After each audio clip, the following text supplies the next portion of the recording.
This is Frank Islam, Chairman and CEO of FY Investment Group, and your host of Washington Current Review, where we interview leading voices from business, politics that impact you, the viewer. Today, we have two distinguished guests on our panel, and we're going to be talking about the outcome of the U.S. election. Aziz Hanifa, who's the editor of India Abroad, welcome to this panel. Thank you for coming here. And Dr. Banik, a prominent Indian American is a part of the panel.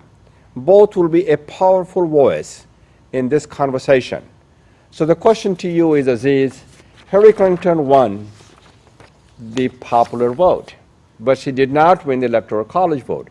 In your opinion, why did Hillary lose the election? First you, and then I will have Dr. Banik to talk about it.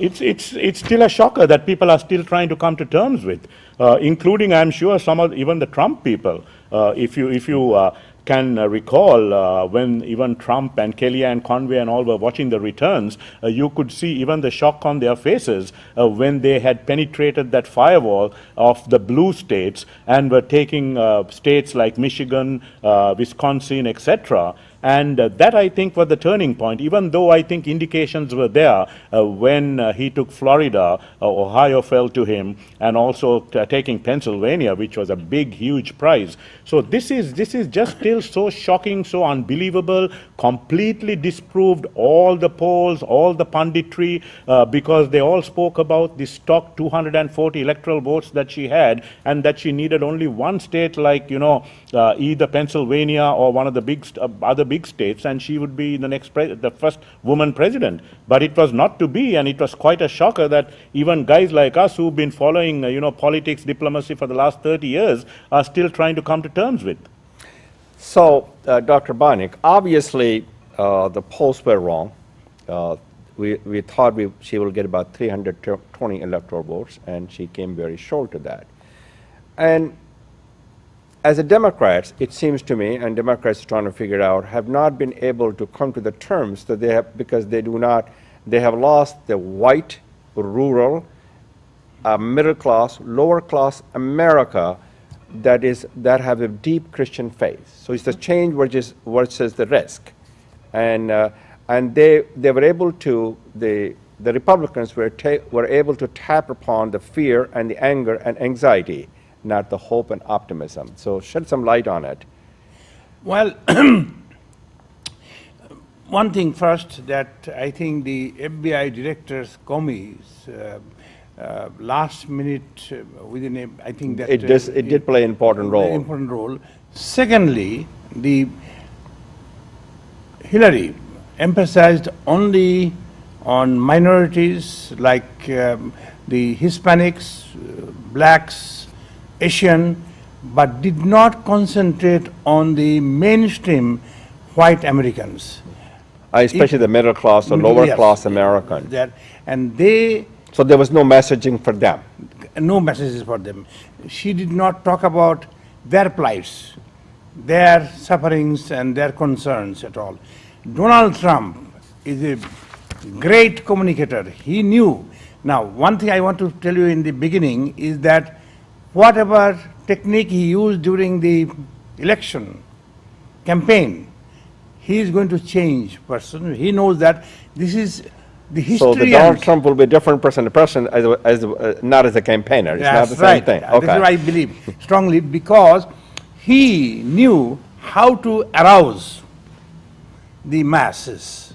If you have noticed, the number of people congregated to his meetings, 30, 40, 50,000 people are waiting in line, and that was the indication that he has a mass appeal. Whereas, and he had a message. Yeah, message, yes. And Hillary Clinton did not have that kind of ability to attract that kind of people, So that one thing. You see how interesting it is that even by using negative languages, as a psychologist, I always know the power of words, Even some of the evangelical leaders have used the words. Christ used the words. Gandhi used the words, So he used the language to defeat 16 of his opponents in the primary And then one of the powerful lady in this country, in this world, Hillary Clinton, all because the language he used. Hillary is weak. She doesn't have stamina. She doesn't have energy, you know. Now, people, unfortunately, get affected by those remarks, you know, unless you have a very strong, steely personality, you know, and that penetrate your thin. So what you're interior. really saying here, the message, and the message was very clear. I'll bring the job back over here. I'll make the economy better. I'm against the outsourcing. I'm America first. Yes. That's what he said, and those were his messages, and that resonated well with the middle class America. Yeah, and, right, yeah, Aziz? and I tend to agree with Sambhu that Comey's coming out just 11 days before the election definitely did have an effect on the outcome, because if you remember, Trump was reeling at that time. Yes. You know, addressing all those women were coming Yes, out yes, talking you're about sexual absolutely harassment, right. and Hillary was so much on the roll. Right. They were even going into red states like Georgia, like even Texas, they were, Texas. and making a play in Arizona. Yeah, You know, and Texas so, also. yeah, and then what happened was, after that, even though he spoke about the fact that they were looking into it, he did not talk about any implication or anything whatsoever, Comey, but Trump ran with it. And he spoke constantly about the fact that even if she is elected, she would be impeached. And that began to resonate. And Hillary began losing a lot of the Republican white women who were so taken aback by the misogynistic statements of Trump. And this started turning around, so much so that now it became a case of trying to defend some of the blue states. And they had to really roll back. So that definitely had an impact on the outcome, even though I must say, and I do agree with both of you, that they did not address the white working class Americans as they should have. They were really going for the minority vote, and she should have realized that she was not going to get the black vote as much as President Obama did. After all, he was the first. So what about the low turnover rate also played an important role? In some cases, North Carolina, people went to vote and they were turned back. Yeah, and the amazing thing was, of course, that there is definitely voter suppression that happened. But let's admit that the white working class Americans and the older whites in places like Florida and others, they coalesced and voted almost like a minority did. And these were these angry white working class Americans. And the irony of it was, the Democratic Party was always considered the party of the working people. And they were being branded the elites, the establishment. And it was like this angry vote against the elites and the establishment. So I think the Democratic Party has a huge amount of soul searching to do. They do. In terms of how are they going to, you know, get to these angry white working class people. And Trump played it to the hilt. He was a celebrity, he's a showman, and using all kinds of maneuvers and these huge insulting rallies. remarks. Insulting, you know, he was an equal opportunity insulter, you know, insulted everybody. But there is, I think it's incumbent on him, and I think it behooves him now to come out very strongly and say, I am against some of the hate crimes, the bias crimes that are happening, because he made a wonderful, gracious speech when he won and said that I am for all Americans. Let's have you come out and make an unambiguous, a very strong speech that I am indeed for all Americans, and instead of just looking at the camera during the 60 Minutes interview and saying stop, you know, let's make it a much more stronger appeal. You're saying an America, an America which is fairer, is stronger and inclusive and open. That's what he needs to say, that we are in this together. We will seek a common ground to work together because we have a shared goal, shared responsibility, and shared sacrifice. Because there is a lot of fear today. Yes. There are bias crimes that are and happening. there's a look at what's going on with all the protests. Absolutely. Do you think he will do that? I hope he does. I hope he does, because that's the only way he can prove. He can heal the wound. He can heal the wounds, prove that he is indeed going to be a statesman. And those are going to impact on a lot of other things.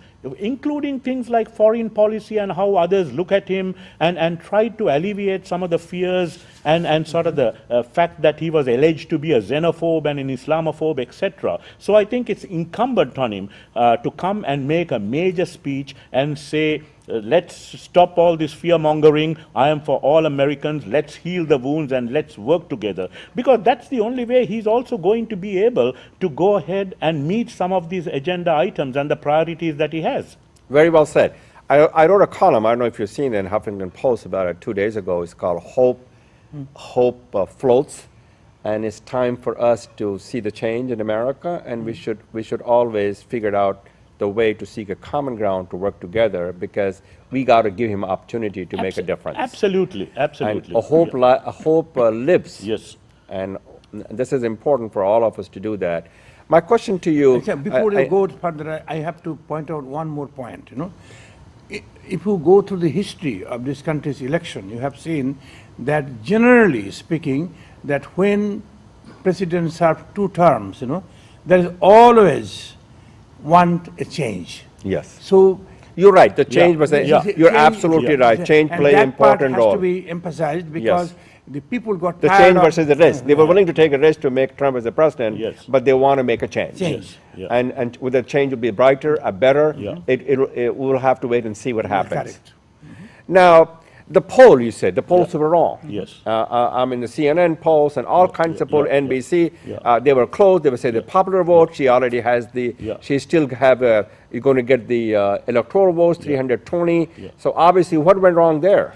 That's inexplicable, because these were all very well-respected polls. Larry Sabato from the University of Virginia, and he predicted. He predicted, And he is very good. He's very good, and you had all these guys, and Nate Silver. Nate Silver also predicted all these it. guys, saying that they were all talking about up 300 electoral votes for Hillary Clinton. And everybody, and I'm talking about even the Republicans, Karl Rove. Oh, they knew that it was all over. All over, and they were all looking for some sort of pathway, and they were finding it so difficult, because everybody spoke about this 240 stock votes, the big California, Oregon, and all the West Coast, including then the blue states, Michigan, Wisconsin, etc., and Pennsylvania. They said she only needs Pennsylvania, and she's got the 270. So this is just amazing that this happened. And it's very interesting. One of my friends, in fact, this was what one of the NBC commentators were also talking, that perhaps instead of polling, people should have driven around the country and just started counting the yard signs. That may have given an indication how rural America and how the angry white Americans, and I think there was this perception, I think they had a tough time trying to deal with the immigration issue, which Trump played to the hilt and sort of engaged in this xenophobia, and also issues like culture and everything else that they were suddenly feeling, they were feeling besieged. And Trump knew exactly how to play to those fears. And those voices resonated well. They resonated. Very, they resonated, well. Absolutely. So is America polarized? It is indeed. It's very, very divided today. And that's why I keep on saying that, let's face it, he won fair and square. He's the president-elect now. And I think everyone has to give him a chance. But he too has to come around and make this major speech and say, I'm very disturbed and concerned about some of the bias crimes, the hate crimes that are happening. And all of them making what he said during the campaign an excuse to do what they are doing to the minorities and to the other people who were not Trump followers. So I think that it behooves him to make that major speech, because that's the only way to heal and to bring these divided forces together. Because after all, we are all Americans, and I think it's to the best of America to show a very united face today, because a lot of people are wondering what on earth is going to happen, and is this the America that I believed in, that I want to live in? And I think that's extremely important for him to do. I know there is a lot of transition going on. There is rampant rumoring and everything else about whether Nikki Haley is going to be Secretary of State or whether it's going to be Rudy Giuliani. But I think before all that, as these protests keep going on in various cities, I think it's absolutely imperative for him to come and make that major speech and say, look, when I made that victory speech, I meant it. I am a president for all Americans. And Do you think he will do that? I hope so. I think we are all hoping that he does that, because I think that's important. Because true enough, getting his cabinet going and getting the transition going, all those are extremely important. But we have to quickly heal. We have to heal. It's imperative for the country. And if he has to go ahead and do the items on his agenda that he wants to do, this is something he has to do. You're because absolutely he has right. to move. He has to move along now. Yeah. Now, one thing though, do you think that he must wait till the January 20th when he gives the inaugural speech? No, I think the time is now. Yeah. No. Inaugural speech is going to be this huge, vast, long speech where once again he's talking about, what he hopes to achieve, what he hopes to do, etc. But I think he can make this speech now because, let's face it, there is a lot of turmoil today. Oh, yeah, of so course. you got to deal with that turmoil, and then that makes things like the transition and congressional support, etc. Because otherwise there are others who are waiting to exploit this turmoil for their own vested interests. Let's face it, there are the prejudice, there are the hatred and bigotry. the hatred, the bigotry, the racism, Right. and they think that this is sort of an open license. Yes. So make sure you cut them off and tell them exactly that he is the president-elect for all Americans, and let's heal this divide and move forward.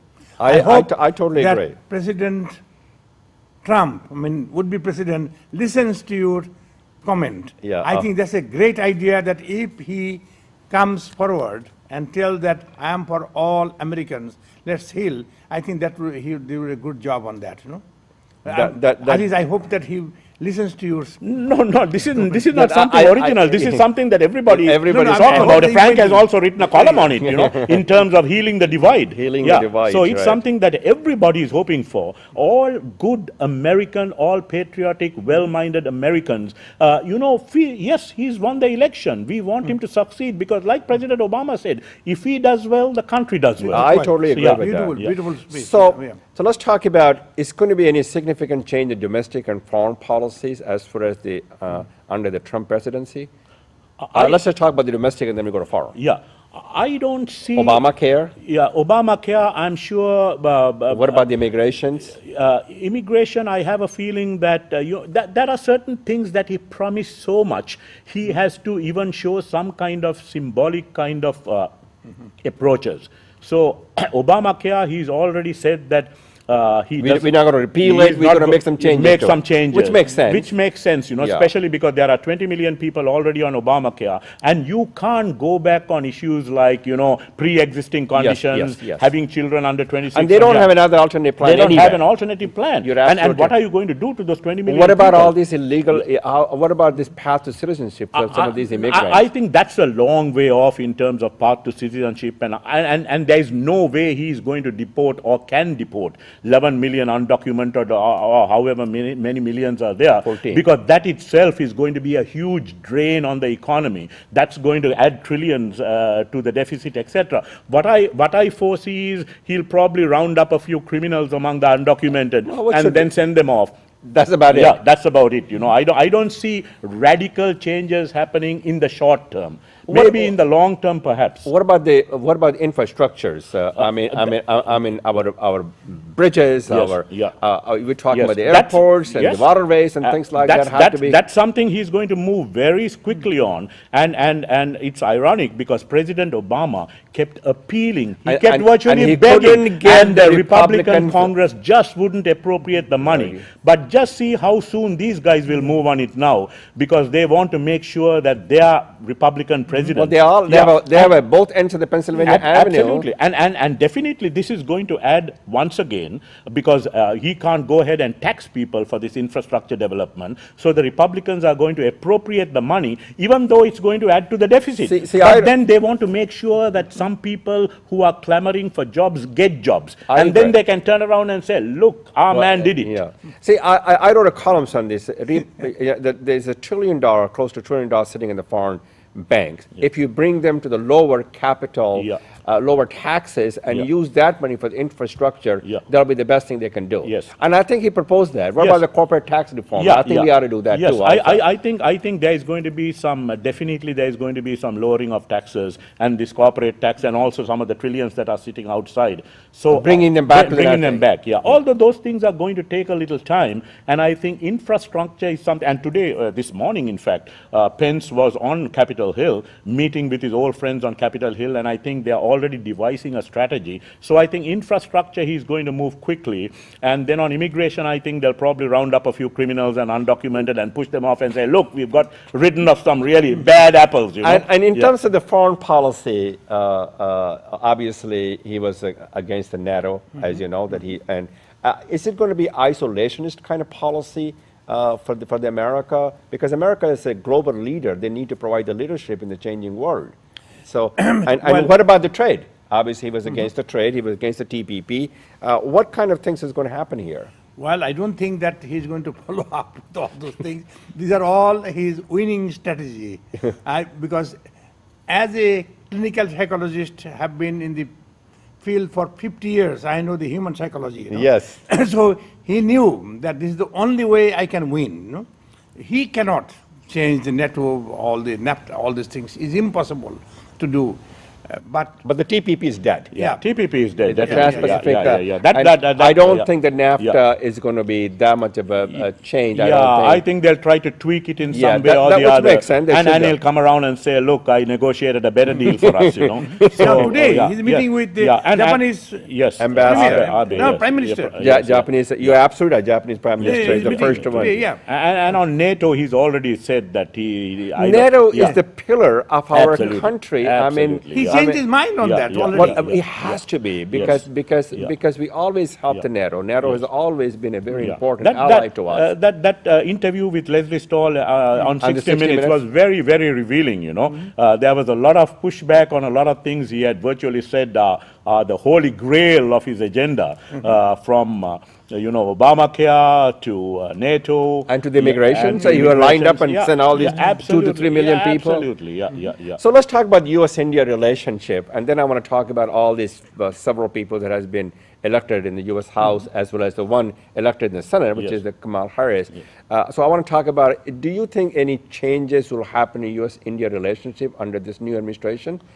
I don't think, because I think They will embrace absolutely, because one what Obama's legacy on this thing? yeah, well, it's not And really, take it to the next it's really height? not, it's not really Obama's legacy. In some ways, it is really the transformational visit of President Bill Clinton And in also March of George W. 2000 Bush and also. George W. Bush in terms of the U.S.-India nuclear deal. I think in terms of U.S.-India relations, it's almost on autopilot.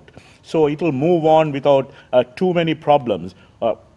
Although one of the things is you are going to have a brand new Trump team that's coming. You know, even during the Obama administration and the Bush administration and earlier during the Bill Clinton administration, there were a lot of the civil servants and State Department carrier diplomats and everybody else who were there. A lot of them are retired now, but they were real South Asia, India hands. So you also had a president and then a huge administration which were very much for the relationship, which made things much easier. It was an upward trajectory. Upward trajectory always, you know. Exactly. I think that trajectory is going to continue because I think U.S.-India relations are on an autopilot, even though there are going to be differences on a few issues. But I think on the whole, India-U.S. relations will improve. The area that I see that we can collaborate is higher education, Yes. climate change, Yes. energy, defense, as well as national security, Yes. as well as making them as a partner Yes. fighting against the terrorism, Yes. correct? Yeah. Especially what's going on with the Yes, terrorism. yeah. So those things will continue Those on. will continue. And I think defense has now become the crown jewels of the relationship. But I must say, while the Indians have argued for co-production, a lot of things happening in terms of defense, even in terms of developing a lot of items, etc., that huge amount of jobs have to be in India too. I think the Trump administration is going to be a little tougher. They are going to be a little more transactional. Like for India, the US was hoping that India would buy those multi-faceted jets that they didn't. They bought it from France. They bought it from France, but I think the Trump administration is going to be much tougher on issues like that, where they are going to be much more transactional. So I think there may be a few fissures there, but overall, I think the relationship will really progress. The trade, commerce, and investment absolutely will be to the next height. Absolutely, because it augurs well for U.S. that are U.S. jobs being created. We have a shared values, Absolutely. shared democracy, shared values. Absolutely, and there has been a lot of reverse investment by Indian firms here, creating almost 500,000 jobs. So I think that's going to continue, because I feel that's really on autopilot now. So even with the new pilot, I think it's on autopilot. It isn't. Yeah, but one more thing he said in New Jersey. Yes. What he says, he loves Indian. Yes. He loved Narendra Modi. Yes. He also demonized and demeaned the help desk workers from India. Yes. He did. He did. Yes. He just like demonized and degraded the woman, he also did the same thing. And this is, that is not who they should be, who we are. Yes, absolutely. So let's talk about all the five. Amy Barrage is still counting the vote, counting the votes. but let's talk about all the five people. Is it a four? That has been four. Kamala Harris and 3 in Congress. Yes. So tell us a little bit about them, what their plan is, and they're the new face. They're the diverse face of America. They're the Indian face of America. They will take the U.S.-India relationship to the next house. They will play a very significant role. Tell them a little bit about us, about them. It was quite amazing that in the midst of this earthquake, that there were all these Indian Americans, all Democrats, who were elected. Kamala Harris, who is of African American and Indian, half and half, and but has been embraced by the Indian American community as much as she has been by the African American community, and Ro Khanna beating the iconic Asian American legislator Mike Honda in California, in Silicon Valley, and then Pramila Jayapal in Washington State, and that's a huge progressive who was still the last minute a strong supporter of Bernie Sanders. Bernie Sanders came over to Seattle and endorsed her. And then a centrist kind of guy in Raja Krishnamurthy. The one in Illinois. In Illinois, from the 8th district, which is a largely significant Indian American, South Asian American district. So I think all of them are going to be very central, along with Ami Bera. We hope that he wins. I hope so. Because I think this morning, I think... You are mentioning Tulsi Gabbard. Tulsi Gabbard is not Indian American, but she's Indo-American. So obviously, she's also a strong supporter of the U.S.-India relationship, and she was returned very handily. So I think all of them are going to be central in terms of the U.S.-India relationship. Although, in terms of other issues, you might find a few differences, because, for instance, Ro Khanna was supported strongly by Silicon Valley, which has probably a different agenda that someone like Pramila Jayapal, a very strong, liberal has, while Raja Krishnamurthy and Ami are sort of centrists. So they would be sort of playing a central role. But it's going to be interesting times, and for a guy like me who covers politics diplomacy for the last 30 years, and I've written extensively and interviewed all these guys over and over again, it's going to be fun covering quite a number of Indian Americans. It'll be exciting. Exciting. So they have become active participant in the political process of the United States, and I'm very happy, and I think we should all take a pride in it. Absolutely. So any last thing you have to share with the audience over here in terms of the outcome of the elections? Well, I think that Indian Americans on the move in the political ladder. I hope that after 4 years, we'll have more Indian Americans, senators, and in the House of Representatives. Any last word? No, I sort of concur with what you said in terms of U.S.-India relations. We are extremely happy about the advent of Indian-American legislators. But going back to the point I made over and over again, that I think it's important that President-elect Donald Trump moves quickly to heal the wounds, heal the divisions in the country, so that the country can move forward. And also be the sort of example and the model to the rest of the world that this is a pluralistic, a secular country of people from all over the world, which is a great big mosaic And Yeah, also, yeah.